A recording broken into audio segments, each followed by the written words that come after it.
کچھ سال پہلے کی بات ہے، ایک آدمی اپنے گھر میں لگائی ہوئی چکی پر دن رات کام کرتا تھا۔ یہ انتہائی محنتی آدمی تھا اور بہت سارا پیسہ کمانے لگا تھا۔ اس کا ایک دوست جو کہ اس سے نفرت کرنے لگا تھا اور جلن میں اس سے بہت ہی زیادہ جلنے لگا تھا، ایک دن اچانک سے اس کے آ کر پیچھے کھڑا ہو گیا اور جیسے ہی اس محنتی آدمی نے چکی چلانا شروع کی، اس نے اس کا ہاتھ پکڑ کر چکی میں پھنسا دیا۔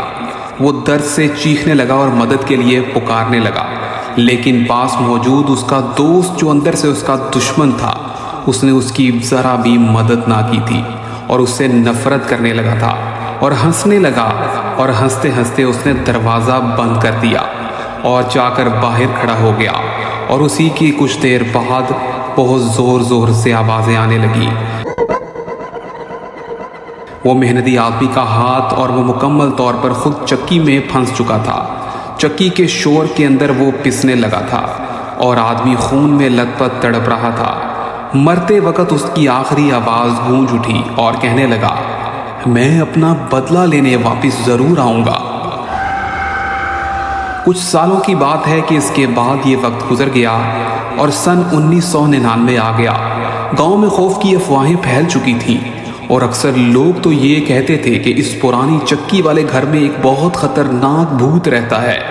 کئی بار گاؤں کے منترکوں کو بلایا گیا، وہ منتر پڑھتے تھے اور دروازے پر راکھ چھڑکتے تھے، مگر بھوت تھا کہ جو جانے کا نام نہیں لیتا تھا، اور اس کے وہی دشمن آج ان کے بچے پروان چڑھ چکے تھے، اور اس کے بچے بھی بہت ہی زیادہ بدتمیز تھے۔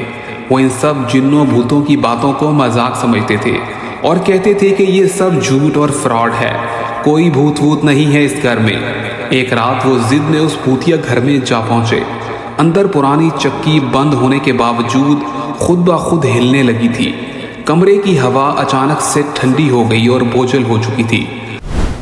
دروازے پر یوں کسی کے بجنے کی آواز آنے لگی اور چھت سے راکھ ٹپکنے لگی۔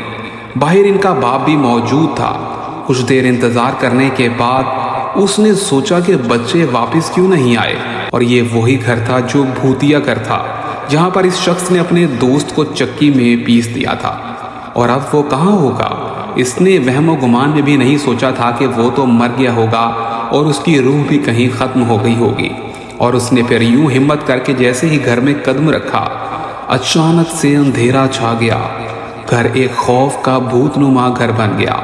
جیسے ہی وہ کمرے کے اندر بڑھا، دروازہ زور سے بند ہوا۔ بچوں کی چیخنے کی، گونجنے کی آوازیں آنے لگیں، اور ایسے محسوس ہونے لگا کہ جیسے ہی اس کے بچے چکی میں پس رہے ہوں۔ اچانک سے ایک سایہ اس کے سامنے آیا۔ یہ وہی شخص تھا جو اس کا پرانا دوست تھا، جس کو اس نے چکی میں مار ڈالا تھا۔ وہی چکی والا آدمی۔ اس کا چہرہ کٹا ہوا تھا، آنکھیں دہکتی انگارے کی طرح۔ اور پھر اس چکی والے بھوت نے گرجتی ہوئی آواز میں کہا، میں واپس آ گیا ہوں اپنا بدلہ لینے۔ چکی نے خود بخود تیزی سے گھومنا شروع کیا، بچوں اور باپ کو اندر کی طرف کھینچ لیا۔ اب ان کی صرف چیخنے اور چلانے کی آوازیں تھیں، اور اندھیرے میں ڈوبا ہوا یہ بھوت نما کمرہ۔ اور آخری لمحے میں وہ چکی میں پس گئے، اور پھر ایک زوردار آواز سنائی دی، آج میرا بدلہ پورا ہو گیا۔ اگلی صبح جب سارے لوگ ان باپ اور بچوں کو ڈھونڈتے ہوئے وہاں پہنچے تو صرف ویران گھر اور پرانی خون آلود چکی وہاں پر موجود تھی۔ دیوار پر لکھا تھا، اب اس گھر میں کوئی بھوت نہیں رہے گا۔